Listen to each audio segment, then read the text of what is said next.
के अंगद जी को भेजा, जब वह विफल हो गया तब पुनः युद्ध प्रारंभ हुआ। पहले दिन में मेघनाथ ने लक्ष्मण शक्ति का संधान लक्ष्मण जी पर किया। द्रोणाचल से हनुमान जी सुखेन वैद्य के कहने पर जड़ी बूटी लेकर संजीवनी बूटी आए, लक्ष्मण की मूर्छा टूटी। अगले दिन युद्ध हुआ। युद्ध में कुंभकर्ण का वध, पुनः मेघनाथ का वध। ये अद्भुत है, क्योंकि वर्णन कोई नहीं कर सकता साहब। गगनम गगनाकारम सागरौ इव सागरः Ram Ravan your Yuddham Ram Ravan your इव। जैसे आकाश की समता में आकाश है, समुद्र की समता में समुद्र है, ऐसे राम रावण के युद्ध के समता में केवल राम रावण युद्ध ही है, दूसरा नहीं है। जो लोग नहीं समझते तो उनको वो कहते हैं कि महाभारत का युद्ध भी तो है साहब। ये राम रावण के युद्ध के सामने ये कौरव पांडवों का युद्ध कुछ है ही नहीं। कौरव पांडवों के युद्ध में अक्षौणी 18 अक्षौणी सेना केवल है। 11 अक्षौणी सेना कौरवों की, 7 अक्षौणी सेना पांडवों की है। परंतु जो राम जी की जो सेना है ना, भोलेनाथ कहते हैं पदुम 18 जूथप बंदर 18 पद्म, तो इसमें यूथपति हैं। मैया ने कहा यूथपति अगर इतने हैं तो फिर सेना कितनी है? भोलेनाथ ने कहा हे उमा, वानर कटक उमा मैं देखा, सो मूर्ख जो करन चाह लेखा। जो भगवान राम की सेना की गणना करना चाहता है वह कोई मूर्ख ही हो सकता है। कोई आकाश के बिंदु को गिन सकता है, पृथ्वी के रजकण को गिन सकता है, पर राम जी के सेना में कितनी सेना है उनको कोई गिन ही नहीं सकता। इतनी अपार सेना है। और अकेले 31 दिनों तक रावण ने युद्ध किया है।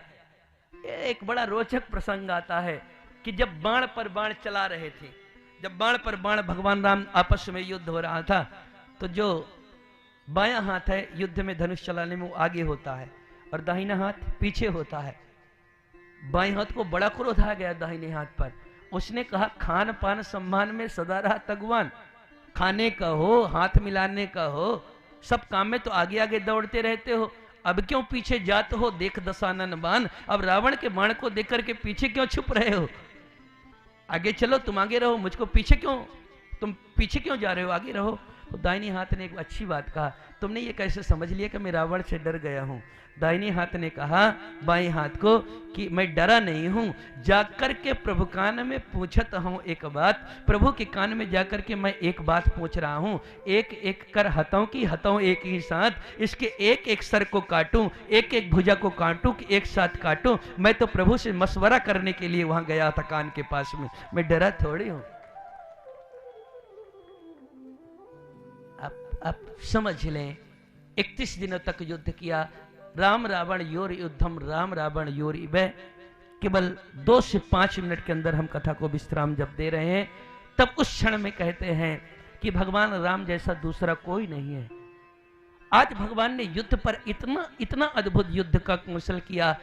रावण के कवच टूट गए, घोड़े टूट गए, घोड़े मर गए, रथ टूटा, कवच टूटा, जगह जगह से खून बह रहा है। अभी युद्ध के विश्राम करने की घोषणा भी नहीं हुई, भगवान राम ने अपने धनुष को रख दिया। रावण के सामने हाथ जोड़ करके भगवान खड़े हो गए। महाराज रावण, आपका रथ टूट गया है, कवच टूट गया है, सारथी मर गया है। कोई जरूरी नहीं है कि आज ही युद्ध का निर्णय हो जाए। मैं चाहता हूं कि आप सकुशल आज आप लंका जाएं, वहां कुशल वैद्यों से अपनी चिकित्सा करवा लें और फिर कल स्वस्थ होकर के आए, रथ पर चढ़ करके तब हम युद्ध करेंगे। दूसरा कोई रास्ता नहीं था। रावण लंका में लौट गया। जब अपने राजभवन में गया तो दुनिया को रुलाने वाले रावण के आज आंखों में आंसू था। मंदोदरी देखी अपने महाराज रावण को, इतना दुखी थी, सब तो मारे गए, कोई बचा नहीं था। मंदोदरी ने कहा महाराज, आज आपकी आंखों में आंसू आखिर आ ही न गए? जब सब कुछ नाश कर दिया तब आपको जाकर के आंसू आया। मैं पहले ही आपको कह रही थी राम से विरोध मत करो, सब कुछ नाश हो जाएगा। आज राम के बाणों का ये जो जख्म है ना, ये घाव आपको रुला रहे हैं ना।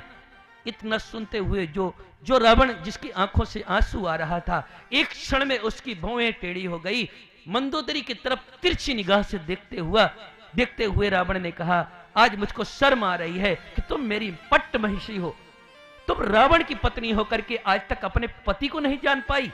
दुनिया जिसके नाम से रोती है, दुनिया को रुलाने वाले रावण को कोई छोटे मोटे घाव रुला रह सकते हैं? हे देवी, ये रावण के बाण नहीं रुला रहे हैं, ये रावण का स्वभाव रुला रहा है। जिसकी पत्नी का मैंने हरण किया, जिसकी मैंने पत्नी का हरण किया, जिसके साथ तरह तरह के मैंने दुर्व्यवहार किया, जिसके साथ कूट युद्ध किया, उस रावण के मन में मेरे लिए इतनी करुणा है, वो मुझको कहता है पहले स्वस्थ होकर के जाकर के फिर आइए। ये राम का चरित्र रुला रहा है, राम के बाण हमको नहीं रुला रहे हैं। इसलिए बैरु राम बड़ाई करहीं, शत्रु भी राम के स्वभाव की प्रशंसा करते हैं। जितने बाण मारते सर कटता फिर हो जाते, मर ही नहीं रहा था। घर का भेदी लंका ढाबे, विभीषण ने जुगत विभीषण सकल सुनाई। उसने बता दिया, नाभि कुंड पीयूष बसिया के, जब तक इसके नाभि का अमृत नहीं सूखेगा। राम मार क्यों नहीं रहे हैं? इसलिए नहीं मार रहे हैं कि रावण जानकी मैया का ध्यान कर रहा है। जब जानकी मैया का ध्यान करता है, अंदर जानकी मैया बैठी हैं, जानकी मैया के अंदर हृदय में राम बैठे हैं। अगर राम बाण चलाएंगे, रावण के साथ सीता मैया को लगेगा, सीता मैया के साथ भगवान को लगेगा, संपूर्ण ब्रह्मांड का नाश हो जाएगा।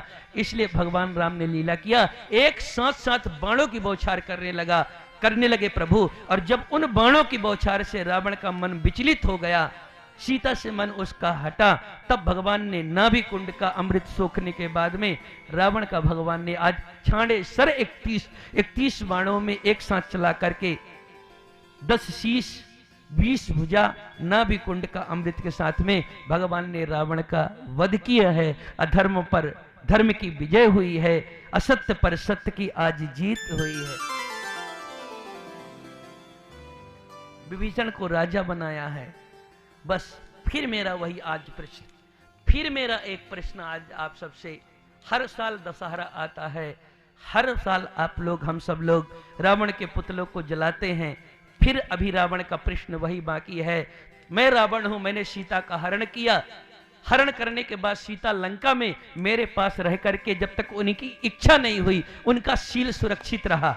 मैंने सीता के बिना इच्छा के उनको स्पर्श तक नहीं किया, फिर भी मुझको जलाते हो। चलो ठीक है, पर इसमें तुम में से राम कौन है? उस राम को लेकर के आओ जो किसी भी नारी के तरफ आंख उठा करके नहीं देखता, जिसको देखता है अपनी माता, भगनी, बंधु, बहन समझ करके देखता है। वो राम की तलाश रावण को आज भी है। मुझको जलाना है जला दो, पर अपने को तो देख लो, तुम कौन हो? इन चीजों को सीखना है, समझना है। विभीषण को राजा बनाए, पुष्पक विमान पर चढ़ करके भगवान सीता मैया को युद्ध स्थल ऋषि मंडली को दिखाते हुए प्रयागराज पहुंचे। प्रयागराज से हनुमान जी को भेजा, भरत जी को सूचना मिली, दुल्हन की भांति अयोध्या पुनः सज गई। अब राम जी पुष्पक विमान से वानर भालों को अयोध्या का दर्शन करवा रहे हैं। आप लोग भी ताली बजा करके